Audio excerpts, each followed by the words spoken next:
what exactly the FTX collapse means for the next crypto cycle and whether or not we are currently at the start of an uptrend cycle. An amazing question, and thanks for having me on. I think what we're learning from FTX and also Genesis and Gemini is that crypto is getting cleaned up. You know, crypto had this huge bull market from 2019 to 2021, and then some issues in 2022. We're now going through the necessary process of cleaning that up. Investors are realizing who they can trust and who they can't trust. At Bitwise, we serve primarily professional investors. Our client count doubled last year as people moved away from apps toward more trusted names.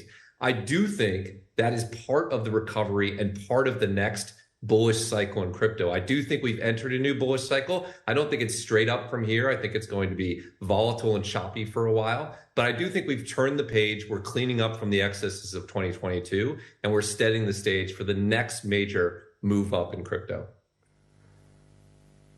But what exactly is going to be the fundamentals that are going to be underpinning the next upcycle in crypto, Matt?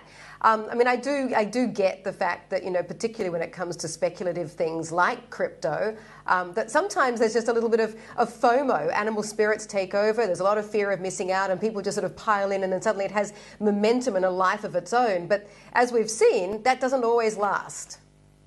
Yeah, it never lasts. That is a big part of the story of the last crypto boom. This next crypto boom is going to be built on moving from speculation to utility. This is getting a little bit technical, but underneath the surface, blockchain technology is getting exponentially better. The cost of processing transactions is going to fall by about 10 to 100x in the next year. It's akin to, if you remember back when the internet went from dial-up to broadband and the explosion of new useful things you could do on the internet then.